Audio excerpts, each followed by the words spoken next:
And the last one, yeah, again, looks like a torture device. I have 2 of these and they are amazing. Hello and welcome to Somewhere on the Spectrum. We have talked before about fidget toys. I'll see if I can link that video somewhere. That is my biggest video so far. Over 100 people have liked on that video, which was amazing. And also demonstrates that we have a need for talking more about fidget toys. And so in connection to the fidget toys, which part of that is about accommodating your own needs and allowing yourself to have the support that you need. Today, I would like to talk about in your house, stuff that you can do, buy, have to also support your needs in the house. Now, this is very particular because we're going to be talking really about your body rather than your brain, but it will help your brain if you do these things because your body will feel better. One of the challenges for us is that we are not always, some people are really in touch with their bodies, which I'm very, very impressed with. Some of us not so much.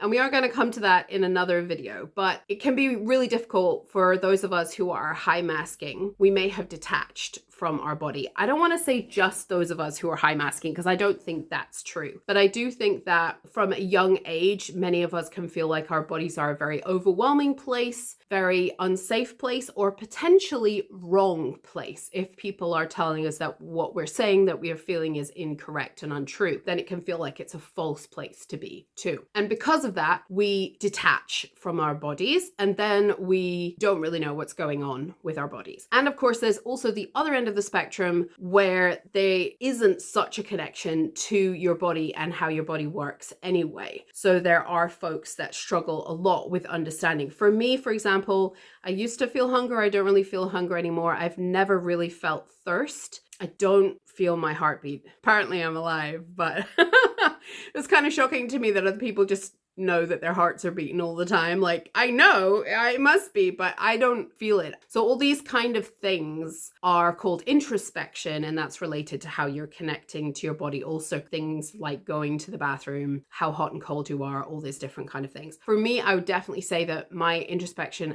I think, has got worse since hitting perimenopause. So that's another thing. So these things that we're going to talk about today, it's not so much about connecting to your body, but part of the problem if we're not connecting to our body, or if we're hypermobile or have like Dallas or something like that, is that we're probably not using our body the way it's supposed to be used, in the sense that our muscles and the way that we're using our muscles, it's not quite right. And that can mean that we have a lot of tension and sore spots in weird and funny places. So this is partly what this is going to be about. The first thing to understand is that your body probably, not always, but probably likes pressure, and it probably likes pressure in a different way to how other people like pressure. So that may mean it doesn't like any at all. It may mean that it likes extreme pressure. If you find that you push your hand down the side of the sofa and just leave it there for a while, that could be an example of that. If you find that you just sit with your arm in the air for no particular reason, that could be a sign of that. If you find that you're squeezing your leg under things, again, it's another way of sourcing the feedback that we're looking for. Some of this is about regulation, and some of this is just about calming down your nervous system. So the first two are probably a bit of both, actually. So the first one is beanbags. Did you love beanbags as a kid? I did love beanbags as a kid. As an adult, we often think that we shouldn't have things that we were allowed as kids because those are childish things. On this channel, we throw that crap out of the window because why? Why should we not have fun stuff anymore because we're adults? That's dumb. So beanbags are a yes, big yes. I have a giant beanbag. I got it maybe 3 or 4 years ago. It has been a good investment. I don't really use it inside my house because there's not really anywhere to leave it, to keep it inside my house. So that's kind of the downside to it. But I do use it outside my house all the time, especially in the summer. If I'm sitting outside, I'm usually sitting in the beanbag. The only frustrating thing, which is a super frustrating thing, is that you can find the most perfect seat in your beanbag, be the most comfortable you've ever been, and you will never be able to find it again. So it sort of teaches you to really appreciate how comfortable you are in the moment, because you'll never feel that comfortable ever again. This is the only frustrating thing about it. The good thing, mine's kind of a big rectangle. You can lay flat on it, on your back, on your stomach, obviously. You can put it on its side, you can put it on its head. There's a lot of different ways that you can use it. The beanbag is giving you pressure across your whole body. So whereas if you're on the sofa, it's only meeting one part of your body or a limited connection with your body, the beanbag is giving you a much more kind of squeezed feeling depending on how you're using it. So that can really help your nervous system kind of relax a little bit and help you feel a bit more comfortable, and certainly help you feel more supported. So if you have the space, which is a challenge for both of these two things, then definitely a beanbag is a good investment, I think. And if you have kids who are ADHD or autistic, I would definitely suggest getting them a beanbag. The second thing is swings. I think rocking chairs also go into this category. I was recently staying in an Airbnb and they had a rocking chair and it was amazing. Now there's a difference here, okay? So there's the joy of a swing when you're a kid,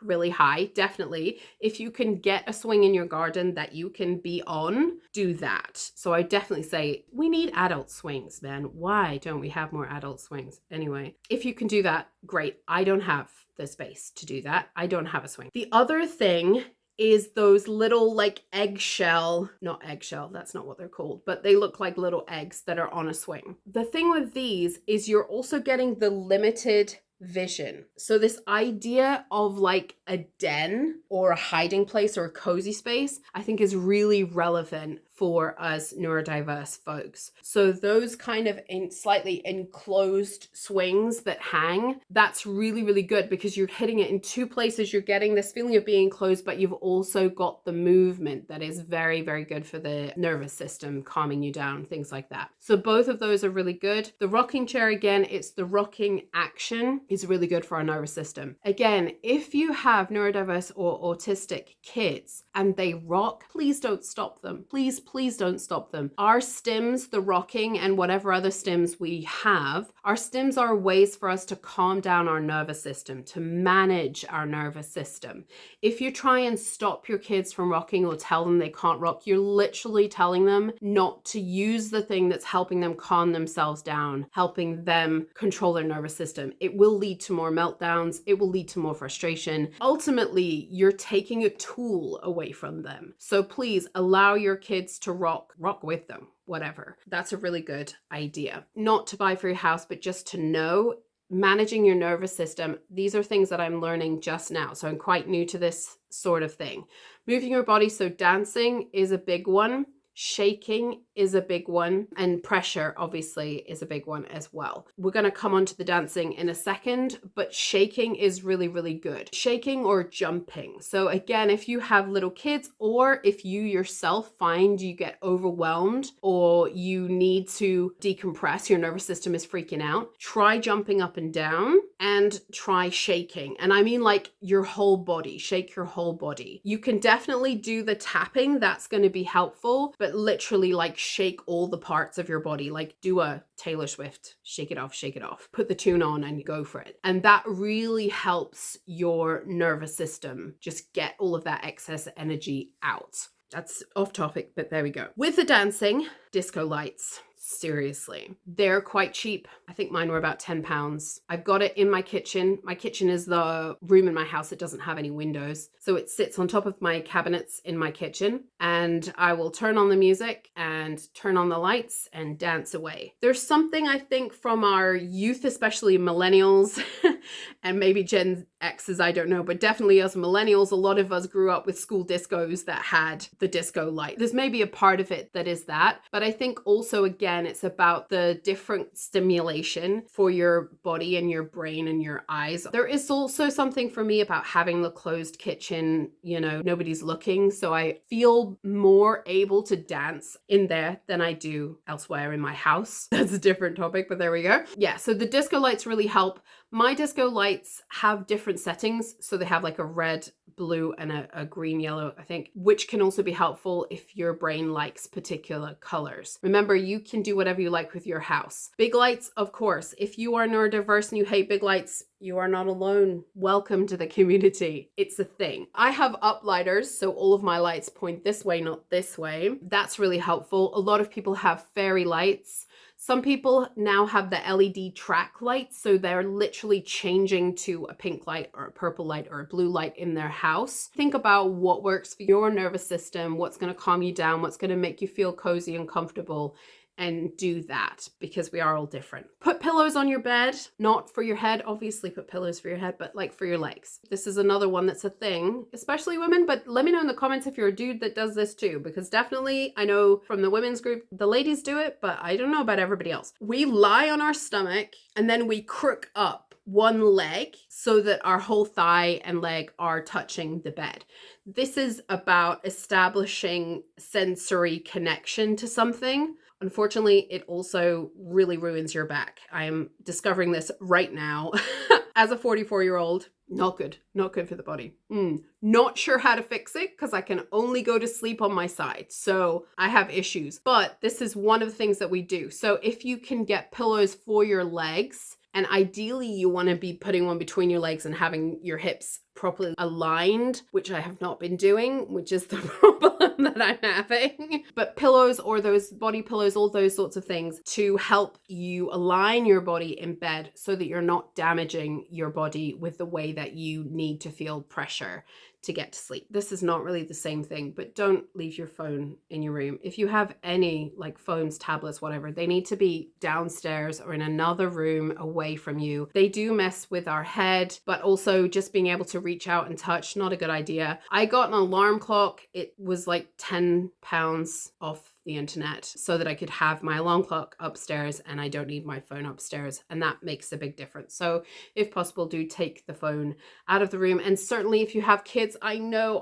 they want to watch it until midnight. I know, but it's really important that we try and help them learn a sleep routine. It's really, really hard. If you have young neurodiverse people, it's just the hardest thing. The demand avoidance is very, very real and painful. There's a lot of things. So it may just be easier to give them a phone and have done with it. But my concern is they don't know how to stop. They don't, as a young person, as an older person with impulsivity issues, I don't know how to stop. As a young person, it's even harder to know how to stop. So they're not getting enough sleep, so they don't have enough energy to go to school the next day where they really need a lot of energy to cope with everything that's going on. So sleep routines, talk to them, figure out what deal you can come up with, how you can make it work for them, what they want to do, have it be like a team building exercise that you're working on together. If you're telling them not to have a phone in the room, then you also can't have a phone in the room, right? This is a family thing. We're all doing it together. We're all leaving our phones downstairs, whatever, however you want to do it. Okay, last thing. So because we're sleeping in funny positions, sitting in funny positions, not using our bodies the way they're supposed to be used, our muscles are doing things in a funny way, then it means that our bodies are all out of joint and in pain. So if your body is in pain, there are a variety of things that you can do. First of all is this one. I know, looks like a torture device. This goes over your neck like this. If you have a very painful, sensitive neck, this is probably not the one for you because it is quite a hard amount of pressure that you're applying, and you can kind of just go like this. Oh my goodness. This is one that I don't use very often because it is a kind of extreme pressure thing, but it is very helpful if you have knots in your neck. And if you regularly get knots in your neck, that is probably something you should have. This is a hook. Again, looks a bit like a torture device. If you are someone who has extra people in your house, you might not need this. I live alone and therefore don't have a spare person to give me a back rub or stick their finger in my joints when I need it. So that's what this is for. And also the other thing is about back to that idea of pressure. Everybody has a different amount of pressure that they can take. So if you struggle with massages, which I totally do, then this is a way for you to figure it out for yourself. So the good thing with this, it goes quite far in your back. This way you can also put it under your arm to get to the knots. Remember, you can kind of sit and hold it and hope that the knot kind of goes away. It does have a pointy end. I don't really use the pointy end very often. You can also use these ones here, so you can do a similar thing. If you don't want to buy that I'm pointing to the one that's on the floor now. If you don't want to buy the one I just showed you to squeeze your neck, you can use this one instead. It does the same thing, but you have to be careful with the angles because it's very easy to knock your drinks over and cause chaos with this one. It looks strange, but it is really handy, and there are all sorts of different knobbles in different places. It can help for your lower back if you've got issues in your lower back, your hip, all of those kind of places. Tennis ball. Was it just me? I didn't know about tennis balls. It was about 10 years ago that a friend of mine said, why don't you just sit on a tennis ball? And I was like, huh? Sitting on a tennis ball is a thing. It's very useful. If you have IT band problems, hip problems, if your butt gets really tight, get yourself a tennis ball. Get yourself two, because if you roll on the tennis balls, one at each side of your spine, that's also amazing. You can start with the tennis ball. It's smaller, easier to cope with, but you can escalate should you need to. Also, if you stand with your hip next to the wall and the ball between your hip and the wall, you can push down on the IT band and your hip joints and your lower back as well. That's really helpful spot for me as well. You'll find a lot of it's going to be in your upper back, but your hips and your legs are probably pretty tight as well. A lot of us sit cross-legged. If you find that your hips and back, especially perimenopausal ladies, welcome to your new world. It's not fun. Then you'll find that it's really helpful to do that on a fairly regular basis. So the tennis ball is a good place to start. There's also, I think, lacrosse balls that are a little bit bigger than tennis balls that work just as well. So this one, I think it's called a yoga ball. This is very, very squidgy. So this is much harder, obviously, than this one. This one I particularly use for the back of my neck. I lay over the end of my bed with my shoulders on my bed, my head off the bed, and this between the mattress and my head. And I find that this is really, really helpful for the knots. Something about the fact that it's not very hard. It's got some give in it, and it really helps like knead out the knots a lot better than anything else. But because it's not very hard, it doesn't really help for everywhere else that you actually do need like solid pressure. So this one I particularly use for my neck. You can use it for wherever you like.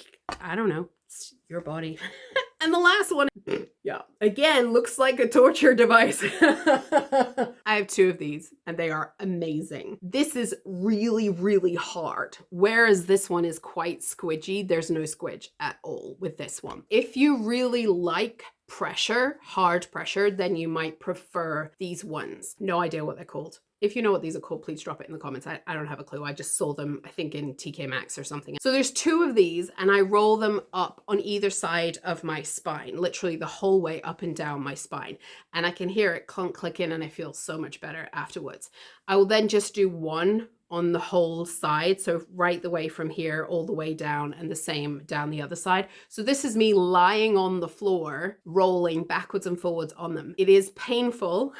You will be shocked the first time you do. You'll be like, ouch, ouch, ouch. It is painful, without a doubt. And it does take a certain amount of flexibility because you are trying to maneuver yourself on your back, which is not something we usually do. So yeah, be careful if you're going to try and use them. Do be careful. But if you get really stuck, knots and tension and pressure in your back, then I do think that this kind of thing, or just like the easier tennis balls, are worth going for because it's helping you manage that pain and tension. And hopefully by managing it, you're doing less damage, right? If you don't manage it, then you're gonna keep trying to make up for that pain, whether it's by limping or curving in or whatever. So by trying to reduce the pain, then I think you're giving yourself more chance to stand up properly and be comfortable. It's very possible that you don't even know how you feel or that you're in pain at all. So in that case, I would go for the tennis balls. Just buy yourself a pot of 3 tennis balls, take them home and have a go with them and see what happens. And you might find that as you're lying on the floor with a tennis ball underneath the shoulder blade, and you like go, then you know. That was too long of a video. That was too much. I hope you found it useful and maybe a little bit entertaining. And let me know in the comments, what do you have in your house? What accommodations have you made for yourself? What stuff have you bought, made, developed, picked up from somewhere that you found really, really helpful, whether it's for your nervous system, for your body, whatever? Please do drop them in the comments so we can all kind of learn from each other. That's really, really helpful when you guys do that. If you can, please like and subscribe if you like this content, and I'll see you again next time. See you later. Bye.